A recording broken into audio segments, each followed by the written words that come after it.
A ti, Abraham, gracias por tu invitación. Es siempre un gusto compartir contigo y te agradezco mucho la invitación. Cuando me platicaste que querías una plática dentro de esta semana, me puse a pensar en un tema que fuera accesible para todos nosotros y que de hecho lo hubiéramos vivido todos, pero a la vez tuviera que ver con el espacio. Y este tema es lo que llamamos el titilar de las estrellas. Las estrellas, cuando las vemos en la noche, en una noche despejada, vemos que su brillo está como cambiando, inclusive su color, y uno se pregunta, ¿son las estrellas que están haciendo eso? ¿Qué está pasando, verdad?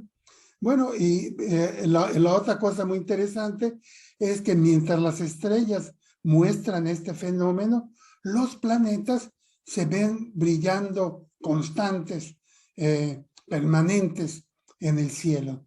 Y por eso le puse de título ¿Por qué las estrellas titilan y los planetas no? Entonces, si me permiten, voy a poner mi presentación y aquí la tienen, ¿verdad? ¿Por qué las estrellas titilan y los planetas no? Y este concepto pues aparece hasta en la poesía, un poema muy famoso que estoy seguro muchos de ustedes conocen, publicado por Pablo Neruda en 1924, empieza diciendo: puedo escribir los versos más tristes esta noche. Escribir, por ejemplo, la noche está estrellada y titilan azules los astros a lo lejos. Bueno, en realidad, la leyenda es que Pablo Neruda, en realidad, no usó titilan, sino que usó tiritan, que es otra palabra que usamos poco. Tiritan es cuando uno está temblando por el frío. Entonces, poéticamente, a él le pareció que este brillo así variable de las estrellas era como si estuvieran temblando por el frío. Pero un editor dijo, no, lo que quiere decir es titilan, y cambió tiritan a titilan. Y en algunas partes aparece como titilan y en otras como tiritan. Sin embargo, ya abundando en este párrafo de la poesía tan conocido, tiene la licencia poética Neruda, pero se equivoca cuando dice y titilan azules los astros a lo lejos, porque lo que vamos a ver es que realmente los astros están firmes en su brillo y todo este efecto no es intrínseco a ellos, sino que lo produce nuestra atmósfera. Esa es la conclusión más importante a la que vamos a llegar. De hecho, si nosotros una estrella la observamos ya no a simple vista, sino a través de un telescopio, vamos a ver que en efecto su brillo está cambiando y no solo eso, está moviéndose la posición de la estrella. Aquí tenemos un pequeño video de la estrella Arturo y van a ver cómo, tomada a través de un telescopio, pues vemos cómo la posición de la estrella está brincando, ¿verdad? Su brillo, inclusive su color, cambian. ¿A qué se debe esto? Bueno, se debe a un fenómeno físico muy importante que se llama la refracción de la luz. La luz viaja en línea recta, pero si llega a un medio distinto, en este caso del aire al agua, cambia su dirección. Y en el caso de las estrellas, lo que pasa es que nuestra atmósfera no es homogénea, sino que tiene regiones más calientes, otras más frías. Y entonces la luz, cuando entra a la atmósfera, en lugar de ir en línea recta, se va desviando por poquitos y finalmente cuando llega a nuestros ojos, la luz ha seguido una como caminata al azar y vemos a la estrella como cambiar de brillo e inclusive brincar su posición en el cielo. La atmósfera, como les decía yo, tiene capas a distintas temperaturas. Las de arriba están más frías que las de abajo. Y aquí vemos lo que ocurre a la luz de la estrella, que está indicada por esa flecha azul, llega del espacio, choca, encuentra una de estas regiones, se curva, encuentra otra región, se vuelve a curvar, de modo que acabamos viendo la posición de la estrella distinta. Y como además estas capas de aire se están moviendo, la atmósfera no está quieta, el movimiento de la estrella, la posición de la estrella parece cambiar, pero todo esto no es real. La estrella está en su misma posición, con su mismo brillo, y es la atmósfera, nuestra atmósfera, la que nos está engañando. Aquí les muestro otro ejemplo, la estrella Betelgeuse, la estrella muy brillante, más brillante que hay en la constelación de Orión. De nuevo, si la vemos a través de un telescopio, pues vemos cómo está brincando, cambiando de posición la imagen, ¿no? Bueno, ahora ustedes dirán, bueno, ¿cómo sabemos que el titilar, esta variación, la produce la atmósfera y no es intrínseca a las estrellas? Bueno, la primera razón es que teóricamente entendemos el fenómeno en base a que la atmósfera es inhomogénea y al fenómeno de refracción. Este titilar, el hecho de que la posición de una estrella está como brincando, hace que las imágenes, cuando las tomamos con una placa fotográfica como se hacía antes, o con un detector digital ahora, hace que la imagen salga bien grandota, mucho más grande que el tamaño real de la estrella, que de hecho es pequeñísimo. Y a este tamaño es a lo que a los astrónomos le llaman el seeing, como la visión o cómo se ve la estrella. Nunca se tradujo esa palabra al español, ¿no?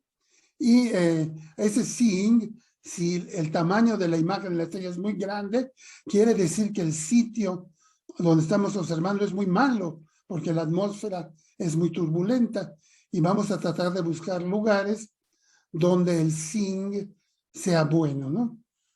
Ahora, esa es la teoría. Nos podemos dar cuenta de otra cosa muy interesante que pueden ustedes hacer cuando salgan una de estas noches despejadas y vean las estrellas en el cielo.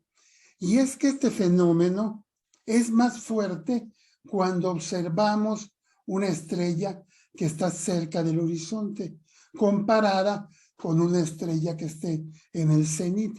La razón de eso la tenemos en esta figura, es que cuando la estrella está en el cenit o cerca del cenit, atraviesa poca atmósfera, es un pedacito de la atmósfera.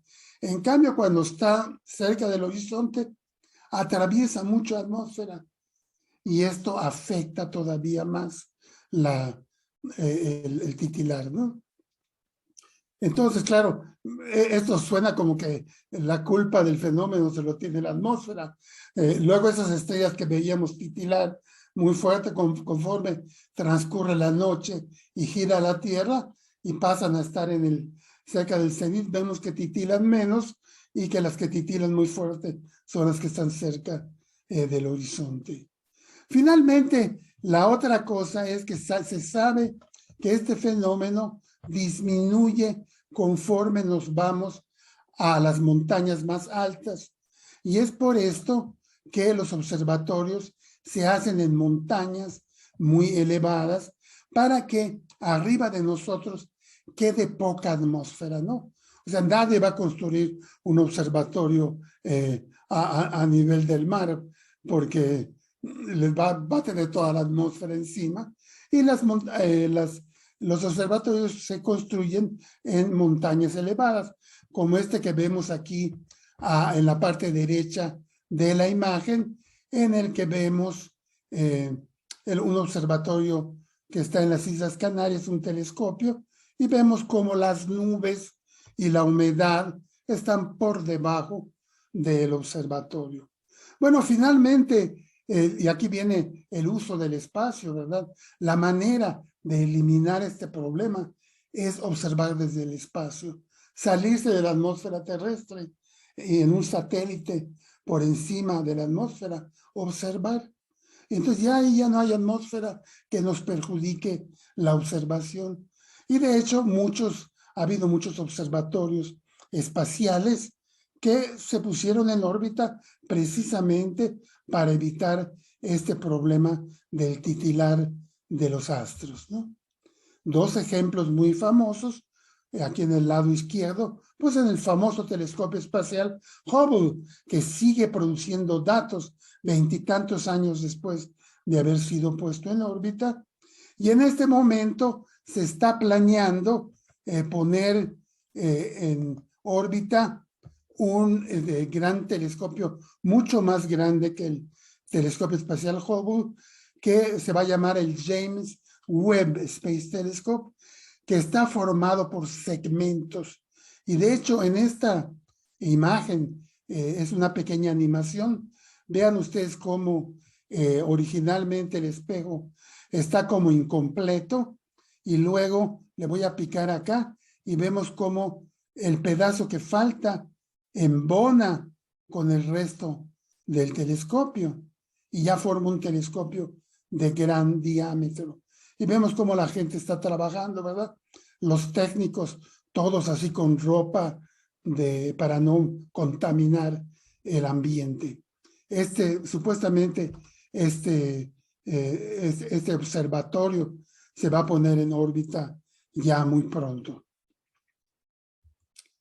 Un problema que va a haber con él, haciendo una digresión, ¿verdad?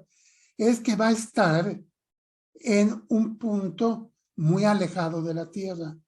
Mientras el telescopio espacial Hubble estaba en órbita alrededor de la Tierra, y cuando se descubrió que había un problema, lo pusieron en órbita y no salían bien las imágenes, se pudo mandar una misión a arreglarlo. En el caso del telescopio espacial James Webb, va a estar en lo que se conoce como el punto de Lagrange L2, que está a 1.5 millones de kilómetros, unas 5 veces más lejos que la Luna. Y en este diagrama vemos cómo está eso, ¿verdad? Tenemos el Sol, al lado derecho tenemos la Tierra, con la Luna alrededor, y más lejos, no a escala, va a estar el satélite. Y hay, en un sistema de 2 astros, hay 5 puntos de Lagrange que son estables, donde si ponemos algo, tiende a quedarse allá. Uno de ellos es el punto 2, que queda para afuera del Sol. Entonces, ha habido tanto cuidado con este telescopio, porque se sabe que si algo falla, probablemente no se va a poder reparar. Sería una pérdida tremenda. Bueno, la razón de ponerlo en el espacio y de tener tantas preocupaciones, y el costo es increíblemente elevado.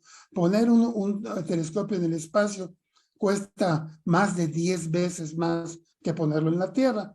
Pero una de las cosas valiosas es que no tenemos el problema que representa la atmósfera, que es la misma que produce el titilar al que se refería Pablo Neruda en su poema. Bueno, resulta que conforme fue pasando el tiempo, la gente se fue dando cuenta que una manera de eliminar el titilar, o seeing, como se le dice en inglés, era salir al espacio. Pero esto es muy costoso.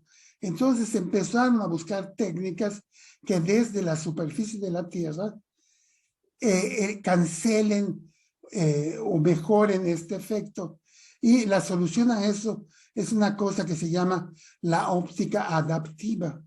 Resulta que los espejos modernos que hay en los telescopios modernos no son espejos rígidos. Siempre antiguamente, pues los espejos, ¿verdad?, están ahí asentados, no se mueve nada. Estos espejos que se usan ahora, abajo del espejo hay miles de pequeños como pistones, que se les llama actuadores, que se mueven y cambian la superficie del espejo para compensar por el problema que introduce la atmósfera. Y uno lo puede entender de una manera así muy simbólica, ¿verdad? Es la luz de las estrellas, mientras esté viajando en el vacío, la podemos pensar que viaja en línea recta, o que los frentes de onda, el frente de cada onda, es plano paralelo respecto al anterior.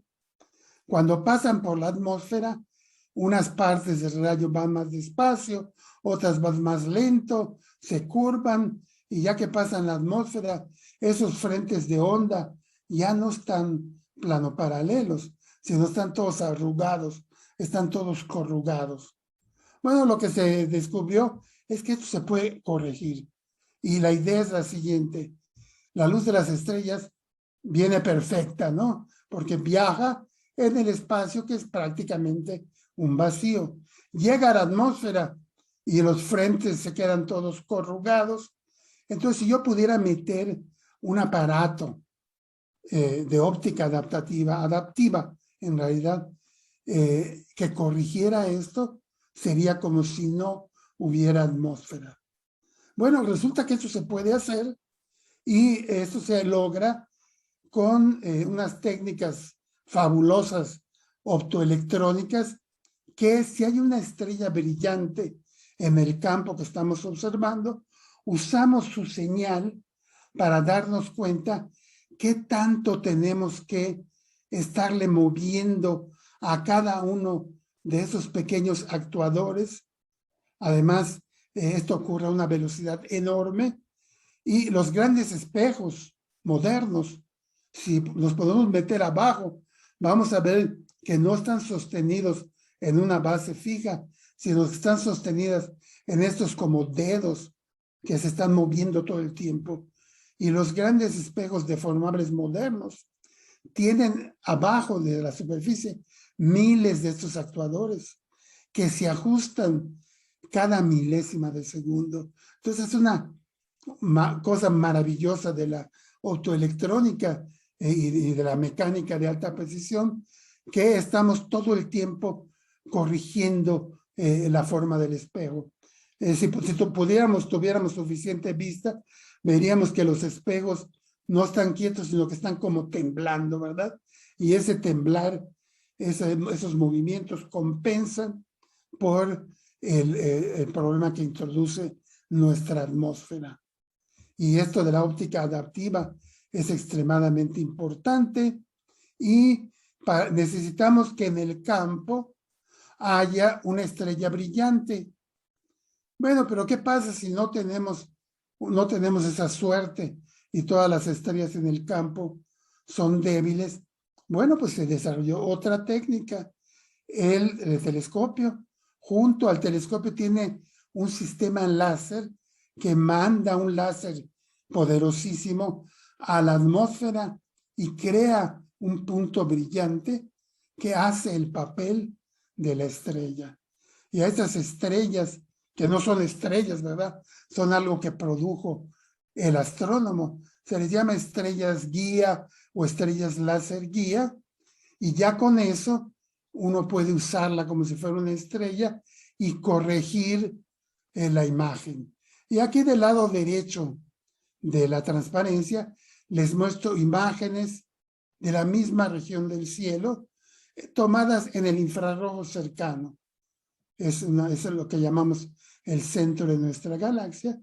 Y vemos que si no usamos óptica adaptiva, pues nos sale todo borroso, unas imágenes ahí con las estrellas grandotas, pero en el momento que activamos el sistema de óptica adaptiva, es como si no hubiera atmósfera.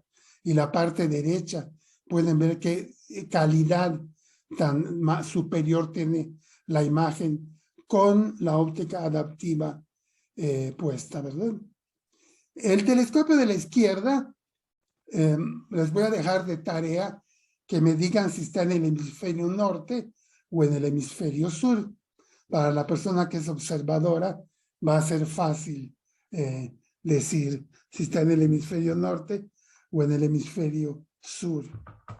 Bueno,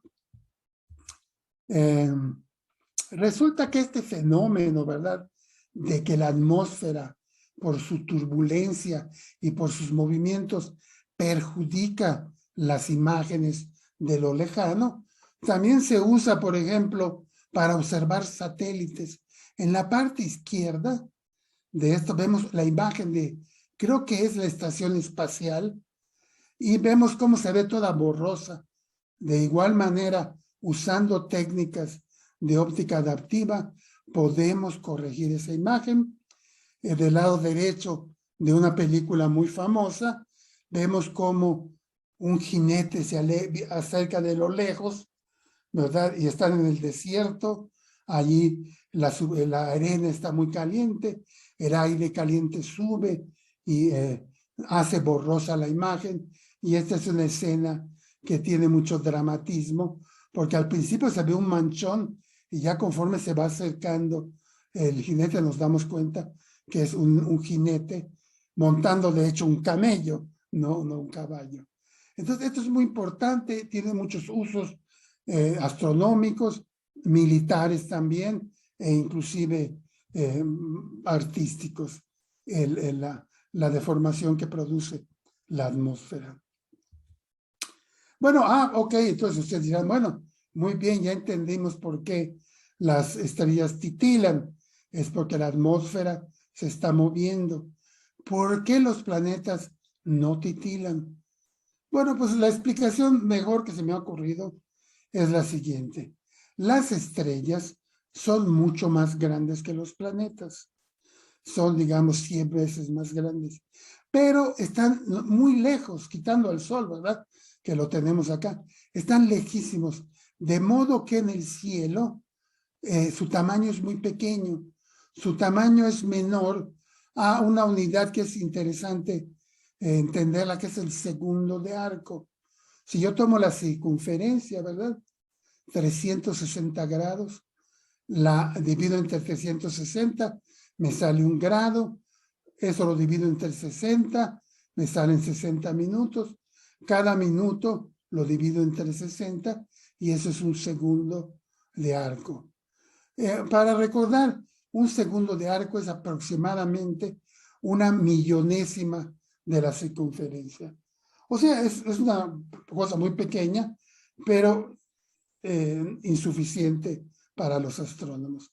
Entonces podemos pensar en las estrellas como si fueran un píxel nada más, un píxel que hay en el espacio, y entonces la atmósfera afecta ese píxel, a ese único píxel, y hace que se vea su posición variar, su brillo variar.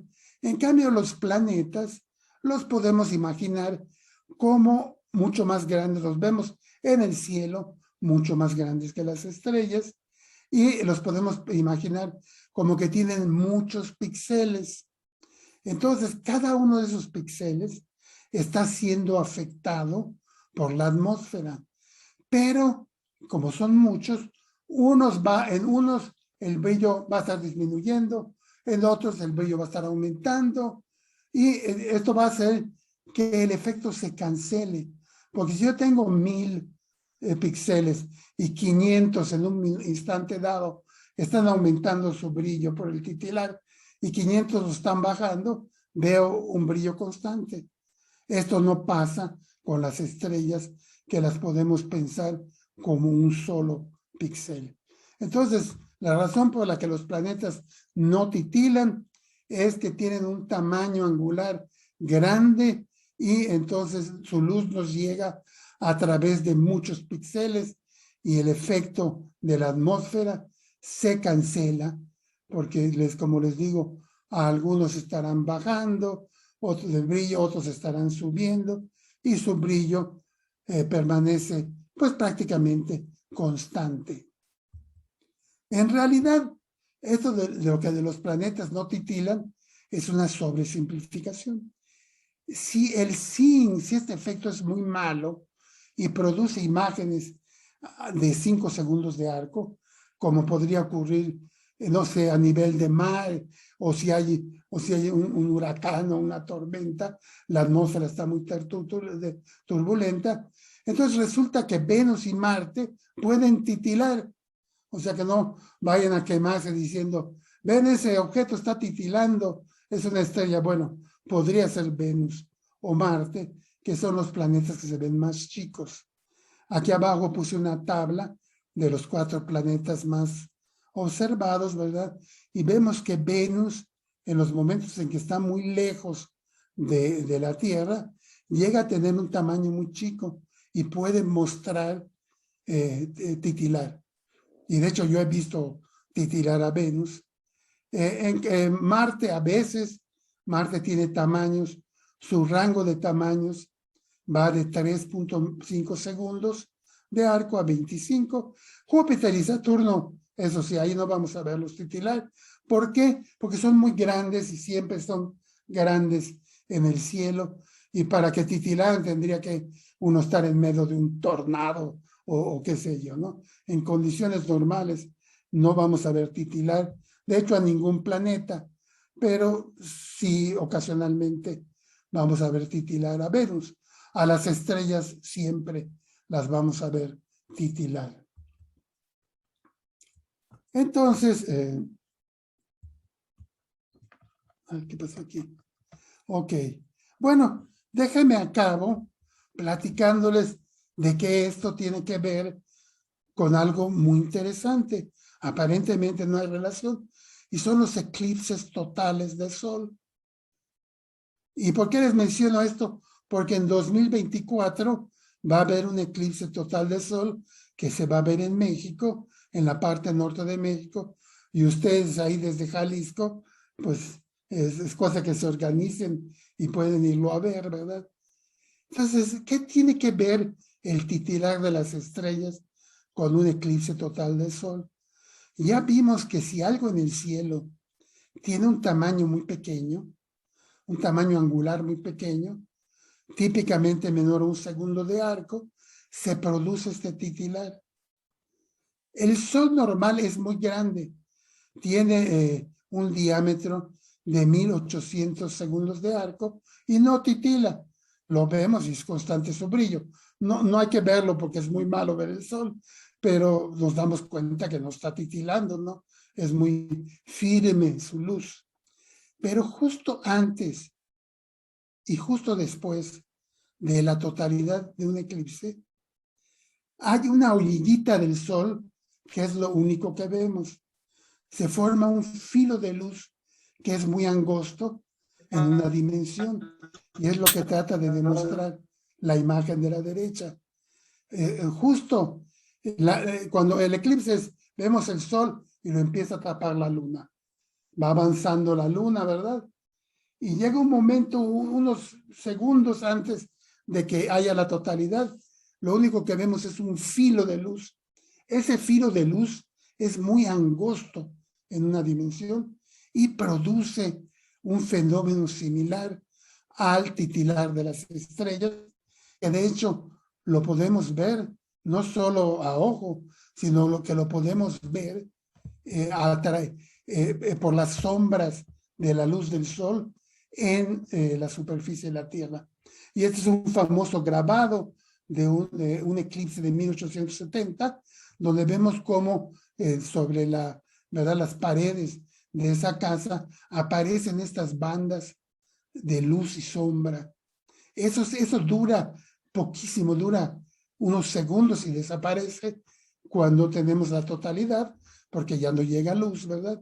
Y luego, pasados varios minutos, que es lo que normalmente duran los eclipses, empieza a descubrirse el sol y vuelve a aparecer este fenómeno por una fracción de minuto, unos segundos, ¿no? Ustedes dirán, bueno, ¿no será que esos que hicieron el dibujo estaban exagerando? No, en los eclipses modernos, la gente que sabe, pues pone en el piso una cosa blanca, una sábana blanca, y ahí se ve el fenómeno, como pueden ver en esta fotografía. En la parte derecha vemos cómo hay unas bandas de luz y unas bandas de sombra alternadas. Esto dura, como les digo, segundos y ya desaparece. Y vuelve a aparecer en el momento que vuelve a surgir el brillo del sol, ¿verdad? Bueno, ¿por qué les cuento esto? Bueno, porque ustedes están muy jóvenes y no pudieron ver el eclipse total del 11 de julio de 1991. Este fue un eclipse que se vio en buena parte de México y yo lo vi desde el estado de México Y ya sabía yo de esto de las bandas de luz y sombra, y me fijé y en efecto, impresionante, en el suelo aparecen esas bandas de luz y sombra que además se mueven con el viento y casi nadie las voltea a ver, porque todos están viendo, todo el mundo está viendo para arriba, observando el sol, y son pocos los que saben de esto y ven para abajo y ven este fenómeno que también es muy interesante, ¿verdad? Bueno, pues interesantemente, ¿por qué les cuento esto? Porque el 8 de abril de 2024, en unos 2 o 3 años, va a haber un eclipse total que va a entrar por la costa, aquí dice por Mazatlán, se va a pasar por Torreón, Coahuila, y va a entrar a Estados Unidos. Y va a durar, la totalidad va a durar varios minutos, que es algo maravilloso de ver si pueden. Y además, antes y después de la totalidad, se va a dar el fenómeno de luz y de bandas de luz y sombra. Claro, todo esto, si no se les nubla, porque esto también puede pasar y que no vea uno nada, ¿verdad? ¿Cuánto dura el fenómeno de las bandas de luz y sombra? Bueno, para los que tienen inclinación matemática, el fenómeno, hacemos una regla de 3, el tiempo que duran es a 1 hora. 1 hora es lo que tarda la luna en cubrir al sol. Como 5 segundos es el diámetro del sol. Ahí piénsele luego. Y de aquí nos sale que el fenómeno dura como 10 segundos. Y sí, dura rapidísimo. O sea, si se va a dar la totalidad y aparecen las bandas, se da la totalidad y desaparece. Es un fenómeno de muy corta duración, pero está relacionado con el titilar de las estrellas. Bueno, pues déjenme termino, me va a dar mucho gusto oír sus comentarios, sus preguntas. El titilar de las estrellas no es de las estrellas, lo produce nuestra atmósfera. Para reducirlo, se puede ir uno a grandes altitudes, de plano al espacio, o bien usar estas nuevas técnicas de óptica adaptiva que ayudan a cancelar el efecto. El problema tiene un interés que va más allá de la astronomía. Les digo, hay todo un uso militar, todo un uso de realizar imágenes de cosas en la superficie de la Tierra. Por su mayor tamaño angular, normalmente los planetas no titilan, pero si el zinc es muy malo, o sea, si hay mucho viento y la atmósfera se está moviendo, puede titilar Venus e inclusive Marte. Pero Júpiter y Saturno nunca titilan, ¿no? Y finalmente, durante un eclipse total de Sol, este fenómeno de bandas de luz y sombra tiene una explicación similar. Y lo que pasa es que en esos segundos anteriores y posteriores a la totalidad, el filo del Sol es, digamos, en su dimensión menor, es como una estrella y produce estas variaciones de luz que se ven no solo a simple vista, sino que se ven en la superficie de la Tierra. Bueno, pues muchísimas gracias por su atención. Voy a quitar la presentación para que si tienen preguntas o dudas, con todo gusto se las trato de contestar.